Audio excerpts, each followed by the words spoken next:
Bonjour, chers amis auditeurs et auditrices. C'est Hervé Chosville à l'antenne. Toujours heureux de vous retrouver pour notre rendez-vous hebdomadaire Panorama Info. La Turquie est en train de célébrer le 100e anniversaire de sa République. Ces festivités orchestrées, organisées par le régime du néo-sultan populiste Recep Tayyip Erdogan donnent lieu à de grandes manifestations populaires et elles coïncident aussi avec la crise qui est en train de secouer le Proche-Orient, dont le président turc s'est bien sûr emparé. Samedi 28 octobre, il a fustigé Israël et l'Occident devant des centaines de milliers de personnes, brandissant une foule de drapeaux turcs et aussi des drapeaux palestiniens. Ceux qui ont versé des larmes de crocodile pour les civils massacrés dans la guerre Ukraine-Russie hier regardent aujourd'hui la mort de milliers d'enfants innocents en silence, a-t-il lancé à la foule qui répondait à chacune de ces incantations « Allah Akbar ».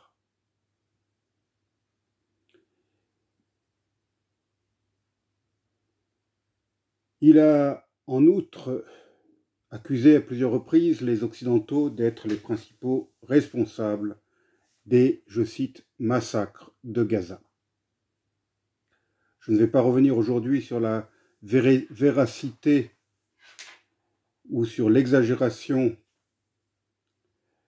du bilan de la contre-attaque israélienne à Gaza. J'ai déjà abordé cette question dans ma précédente émission, donc je n'y reviendrai pas. Je voudrais aujourd'hui revenir un petit peu sur ces diatribes du président turc. Je vais en citer encore quelques-unes. Dans le même rassemblement, il s'est exclamé « Oh, l'Occident, je m'adresse à vous. Voulez-vous relancer une nouvelle croisade du croissant contre la croix ?» Et il est allé jusqu'à affirmer que les principaux coupables des massacres à Gaza sont les Occidentaux. Chacun sait qu'Israël n'est qu'un pion, qu'ils pourront sacrifier le moment venu, parce qu'Israël ne peut rien faire sans eux, a-t-il ajouté. Cette diatribe visait également, bien sûr et en premier lieu, l'État hébreu. Il a par exemple affirmé ou déclaré « Israël, nous vous déclarerons devant le monde entier criminel de guerre ». Avant d'ajouter « Ce qui se passe à Gaza n'est pas de l'autodéfense, mais un massacre ». De tels propos, bien sûr, ont mis à mal le rapprochement qui avait été observé depuis un an environ entre Israël et la Turquie. Et le gouvernement israélien a décidé de rappeler aussitôt tout son personnel diplomatique afin de réévaluer les relations entre Israël et la Turquie.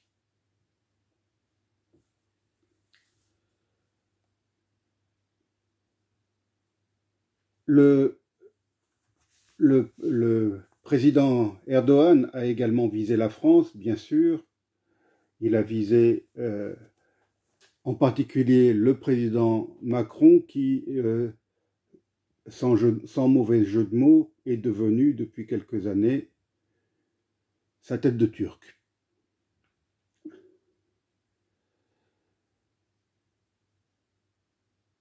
Par le passé, le président Erdogan s'en était déjà et souvent pris à la France, en particulier à son passé colonial, essentiellement fait, selon lui, de massacres.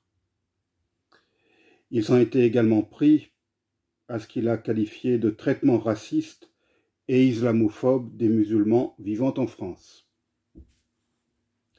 Faut-il rappeler que la Turquie est un État qui a lui-même une très longue histoire de massacres et d'esclavagisme, et qui, de surcroît, semble souffrir d'amnésie collective, une amnésie qui prend trop souvent la forme d'un négationnisme pour le moins agressif. Je vais rappeler maintenant quelques points. La Turquie est l'héritière de l'Empire ottoman. Cet empire qui fut la plaque tournante méditerranéenne et proche-orientale de l'esclavage pendant des siècles. Combien de femmes, d'enfants et d'hommes ont été enlevés en Corse, par exemple, mais aussi en Provence ou ailleurs, sur les côtes méditerranéennes des nations chrétiennes, pour être transformés en galériens ou pour être vendus comme des animaux sur les marchés de Constantinople, du Caire, de Tripoli, de Tunis ou d'Alger, qui tous à l'époque d'ailleurs faisaient partie de l'Empire ottoman.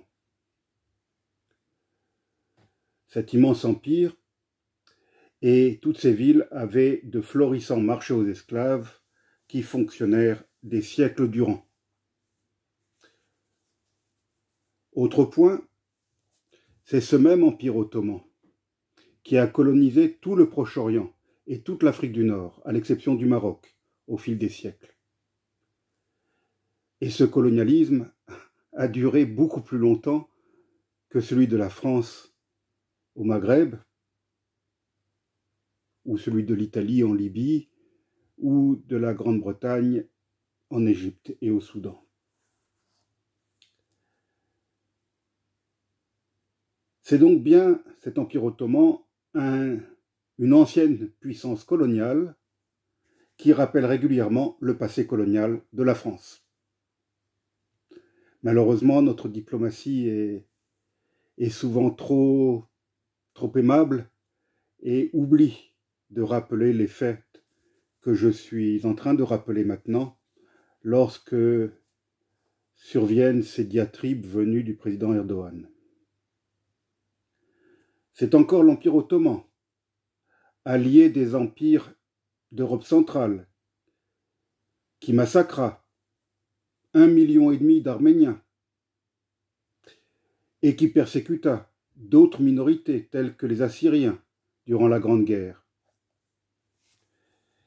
Ces peuples étaient suspectés de constituer une 5e colonne à la solde de l'ennemi russe, français ou britannique. C'est ainsi que la Corse eut à recevoir des milliers de Syriens en 1916 à Ajaccio. Mais ces Syriens étaient en fait des Juifs qui avaient fui les persécutions après avoir vu tous leurs biens leur être confisqués. Quant aux Arméniens, ils eurent à subir un véritable génocide, le premier officiellement reconnu en tant que tel dans le monde entier, sauf en Turquie. En plus du 1,5 million de morts causés par les massacres de masse, les épouvantables marches de la mort, les épidémies et la famine, il y eut aussi d'innombrables viols et de mariages forcés avec des musulmans. Mais le pire, c'est qu'un siècle plus tard, la Turquie persiste à nier l'existence même de ce génocide. La frontière entre la Turquie et son petit voisin arménien est d'ailleurs hermétiquement fermée, alors que cet État, l'Arménie, issu de l'éclatement de l'URSS en 1991, ne représente qu'une toute petite portion du territoire arménien historique, lequel territoire englobait une grande partie du nord-est de la Turquie actuelle. J'ai souvent dit sur ces ondes, dans mes émissions, que le mont Ararat, symbole par excellence de la nation arménienne, se trouve hélas en territoire turc, alors même qu'il est visible depuis la capitale de l'Arménie, Erevan. L'ancienne capitale de l'Arménie, Ani, se trouve aussi en territoire turc.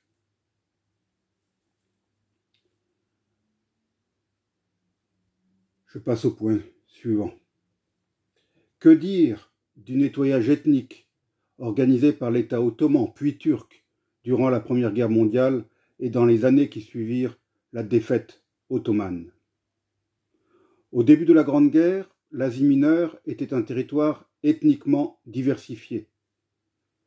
Sa population comprenait des Turcs et des Azéris musulmans. Les Azéris sont des cousins des Turcs, en fait ils appartiennent à la grande famille turque, ainsi que les groupes autochtones qui vivaient dans cette région longtemps avant la conquête turque, comme par exemple les Grecs pontiques, les Grecs du Caucase, les Grecs de Cappadoce, les Arméniens, les Kurdes, les Azas, les Géorgiens, les Circassiens, les Assyriens, les Juifs et les Lazes. Rappelons qu'à la veille de la Première Guerre mondiale, 2,5 millions de Grecs vivaient sur le territoire de l'actuelle Turquie, et que la présence grecque en Asie mineure remontait à la fin de l'âge de bronze. Donc longtemps, très longtemps avant l'arrivée des Turcs. Le poète grec Homère n'y vivait-il pas dans cette Asie mineure, vers 800 avant Jésus-Christ?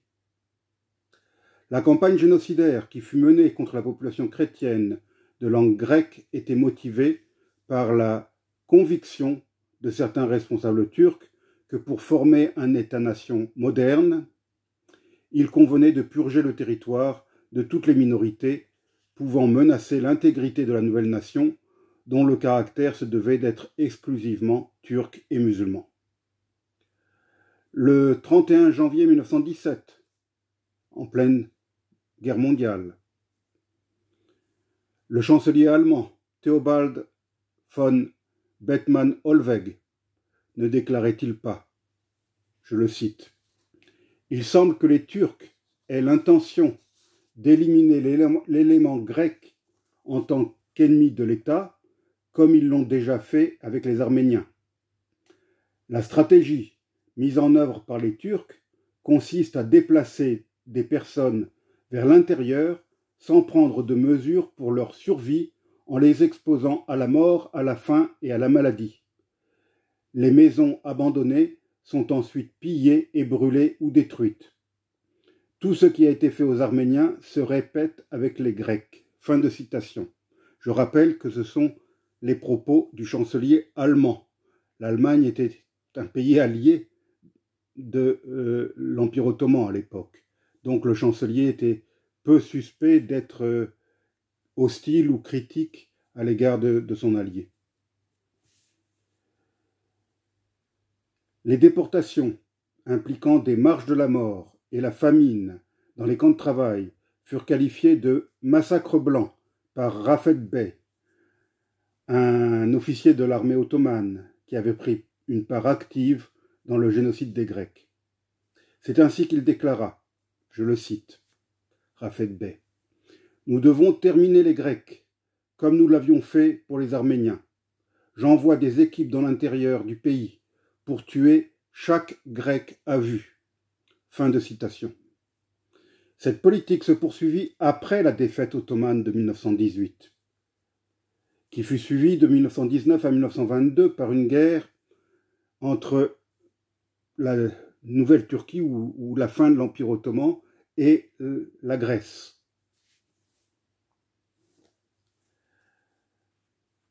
Cette Ce conflit débuta avec un débarquement grec soutenu par l'Entente à Smyrne, l'actuel Izmir, en mai 1919. Et il se poursuivit jusqu'à la reprise de Smyrne par les Turcs et le grand incendie qui s'ensuivit en septembre 1922. Le grand incendie devrait plutôt être qualifié de grand massacre. Le nombre de Grecs et d'Arméniens morts dans l'incendie de Smyrne et les massacres qui l'ont accompagné est estimé à plus de 100 000. Entre 150 000 et 200 000 Grecs furent expulsés après l'incendie, tandis que 30 000 autres Grecs et Arméniens furent déportés vers l'intérieur de l'Asie mineure. La plupart sera massacrés en chemin. En 1923, un accord fut conclu entre la Grèce et la Nouvelle Turquie, la Nouvelle République turque. Cet accord prévoyait un échange de population, j'ai bien dit un échange de population, entre les deux pays. Et cet échange entraîna la fin presque complète de la présence grecque en Turquie et la disparition de la présence turque dans une grande partie de la Grèce. 1 300 000 Grecs durent quitter la Turquie, tandis que 385 000 Turcs évacuèrent la Grèce. En ce qui concerne ces Turcs de Grèce, ce n'étaient pas tous des Turcs. Beaucoup étaient en fait des Grecs qui, pour des raisons d'opportunité, des raisons fiscales ou autres, au cours des siècles d'occupation ottomane, avaient opté pour la religion musulmane. Je pense en particulier aux Crétois.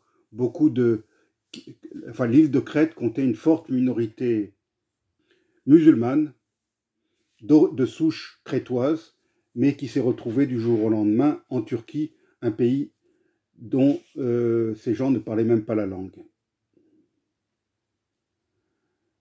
Je n'oublierai jamais ce superbe village de Silince que j'ai visité en 2011 lors d'un voyage que je fis en Turquie. Cet ancien village grec très touristique est situé à l'ouest de la Turquie, dans la région égéenne proche d'Izmir, donc proche de Smyrne, à proximité des extraordinaires ruines d'Éphèse. Cette bourgade accrochée à la montagne n'a plus de grec que son architecture. La population est entièrement turque. L'ancienne église orthodoxe est abandonnée et en ruine depuis longtemps, tandis qu'une mosquée moderne y a été édifiée. Mais cependant, des autocars entiers de touristes sont amenés dans cet endroit pour visiter ce soi-disant village, entre guillemets, grec. N'est-ce pas la Turquie qui, depuis des décennies, opprime le peuple kurde, vivant sur son sol, niant son identité et tentant de réprimer l'usage de sa langue et l'expression de sa culture ancestrale? Je rappelle que les Kurdes sont musulmans. C'est bien une sale guerre que les gouvernements successifs d'Ankara ont menée contre les Kurdes depuis tant d'années, tout aussi sale que la guerre d'Algérie qu'Erdogan ne cesse de reprocher à la France. Qui se souvient du malheureux Abdullah Öcalan, le leader du PKK, le Parti des travailleurs du Kurdistan, arrêté à Nairobi en février 1999 et condamné à mort le 29 juin de la même année pour avoir fondé et dirigé une organisation armée considérée comme terroriste. Sa peine fut commuée en prison à vie en 2002 parce que la Turquie, à l'époque, avait toujours en vue son adhésion éventuelle à l'Union européenne. Et elle décida donc d'abolir la peine de mort pour se conformer aux droits européens. Depuis, Öcalan est le seul détenu de l'île-prison d'Imraali, sur laquelle, selon ses avocats, il subit régulièrement des agressions, en particulier des agressions psychologiques. En 3 décennies de conflits de basse intensité, je dirais même bientôt 4 décennies, des dizaines de milliers de personnes ont été tuées, Des centaines de milliers d'autres ont été déplacés. Ces dernières années, le nationalisme exacerbé d'Erdogan a largement contribué à raviver ce conflit.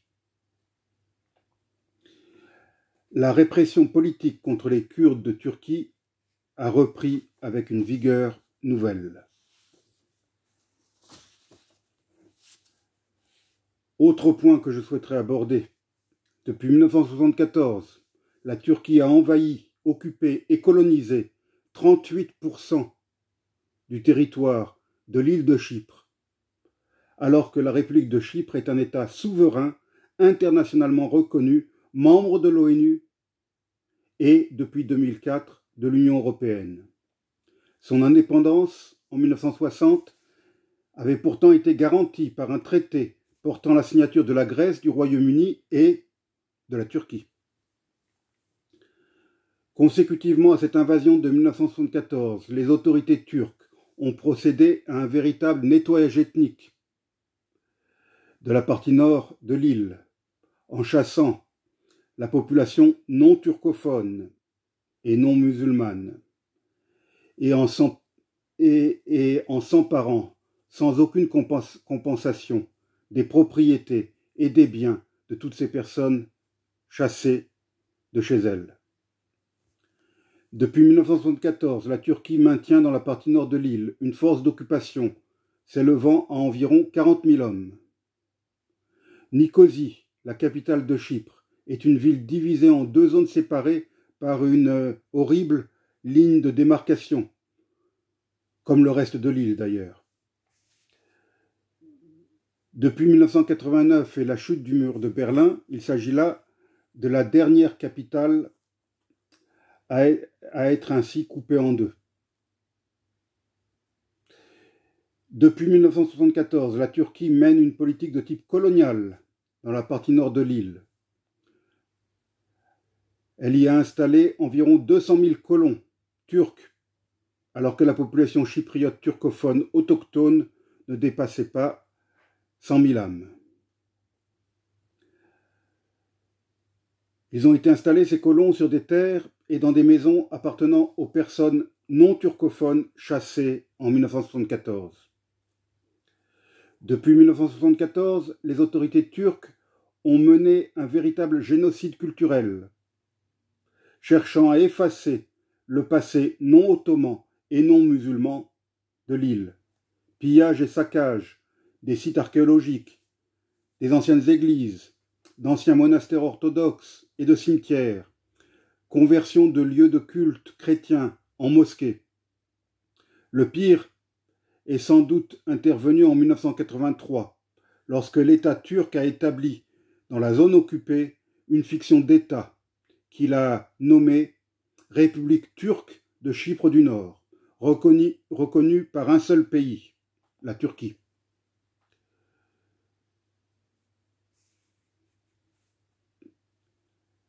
Je rappelle que la Turquie était signataire du traité de 1960 ayant permis l'indépendance de l'île. Et malgré tout, la Turquie a établi un véritable blocus à l'encontre de la République de Chypre, interdisant aux navires battant pavillon chypriote d'entrer dans les eaux et les ports turcs et aux avions en provenance ou à destination de Chypre de se poser sur les aéroports turcs. Rappelons que la Turquie est le pays le plus proche géographiquement de Chypre. 69 km seulement séparent les côtes chypriotes du littoral turc. En revanche, les autorités de fait, dans la partie occupée de l'île, ont transformé l'ancien aérodrome d'Erçan en aéroport international, desservi quotidiennement en violation du droit international par des compagnies aériennes turques. Depuis 1974, la Turquie a ignoré près de 70 résolutions du Conseil de sécurité des Nations Unies relatives à Chypre. Les vitupérations d'Erdogan au sujet de la politique israélienne à Jérusalem et dans les territoires contestés, en particulier à Gaza, en sont d'autant plus risibles. N'est-ce pas la Turquie qui a encouragé, manipulé et armé le dictateur au petit pied Aliyev pour que l'Azerbaïdjan attaque militairement l'Artsakh, le Haut-Karabakh, et l'Arménie en 2020.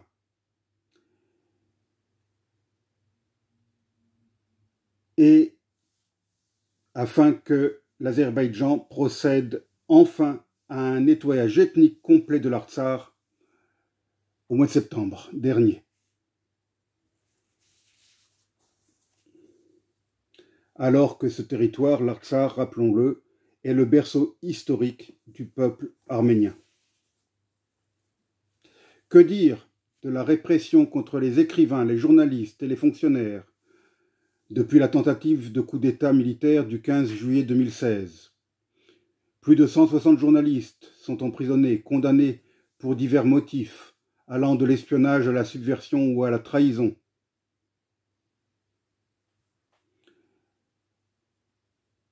Je voudrais citer le grand écrivain et journaliste turc, Ahmet Altan. Vous ne pouvez jamais me jeter en prison, vous ne m'enfermerez jamais, car comme tous les écrivains, j'ai un pouvoir magique. Je passe sans encombre les murailles. Ahmet Altan a été emprisonné en septembre 2016. Il a été arrêté avec son frère Mehmet. Il a d'abord été accusé d'avoir fait passer un message subliminal lors d'une émission de télévision. Devant l'absurdité d'une telle accusation, il a finalement été condamné pour subversion. La sentence a ensuite été cassée par la Cour suprême de Turquie, mais il n'en a pas pour autant été libéré, dans l'attente d'un nouveau procès. Bon, depuis, il a fini par être libéré et il a repris son travail d'écrivain. Je précise d'ailleurs qu'il avait écrit un livre magnifique alors qu'il était emprisonné. Il l'avait écrit sur des petits bouts de papier, des feuilles de papier à cigarette qu'il faisait passer clandestinement en dehors de sa prison. Un livre dont je recommande la lecture. Son dernier livre que je viens d'acquérir s'intitule « L'aider ». Il a écrit après sa libération. Qu'en est-il de cette fameuse laïcité turque tant vantée dans certains milieux européens ? Le Vatican lui-même a dénoncé la christianophobie institutionnelle en Turquie. Edmond Farhat, nonce apostolique à Ankara, a affirmé qu'en Turquie, la liberté religieuse n'existe que sur le papier. L'Église catholique se plaint notamment de ce qu'aucune reconnaissance juridique qu'elle réclame depuis 1970 ne lui ait encore été accordée. L'Église orthodoxe de Constantinople, je rappelle que le patriarche, l'autorité spirituelle suprême des orthodoxes, siège à Constantinople. Donc l'Église orthodoxe de Constantinople attend toujours la réouverture de son institut de théologie orthodoxe de Halki, et elle doit attendre indéfiniment les autorisations pour faire des réparations indispensables que nécessitent ces églises. À ce jour, les étudiants grecs orthodoxes étudient toujours sur des photocopies. Les livres étant toujours interdits et les popes n'ont pas le droit de sortir en habit de culte dans les rues. Enfin, n'est-ce pas la Turquie qui, depuis plusieurs années, a attaqué les Kurdes de Syrie, préférant s'en prendre à eux plutôt qu'aux bandes islamo-terroristes combattues par ces mêmes Kurdes syriens. Des milliers et des milliers, des dizaines de milliers de civils kurdes ont été condamnés à fuir une nouvelle fois, alors que leurs dirigeants, abandonnés de tous, ont été contraints de pactiser avec leur ennemi d'hier, le régime de Bachar el-Assad, afin de faire face à l'invasion turque. Le régime d'Erdogan a même poussé ses attaques jusqu'à l'Irak en bombardant les installations kurdes dans le nord de l'Irak. C'est donc cette Turquie de Recep Tayyip Erdogan qui s'indigne du passé colonialiste et esclavagiste de la France et qui vilipendie Israël. Sans doute conviendrait-il de recommander au président turc de cesser de tant regarder la paille fichée dans l'œil de la France et dans l'œil d'Israël afin d'examiner la poutre qui est profondément enfoncée dans l'œil de la Turquie. Cette Turquie qui, par la voix de son président, s'en prend très violemment à Israël depuis le 7 octobre dernier, tout en qualifiant le groupe terroriste que je qualifie de nazi-islamiste du Hamas de libérateur. Il n'est pas exagéré de dire que cette République turque qui célèbre son centenaire ces jours-ci a été construite sur de multiples génocides et qu'elle n'a donc aucune leçon à donner, ni à Israël, ni à la France, ni à tout autre pays. Je vous remercie, chers amis auditeurs, et je vous dis à la semaine prochaine.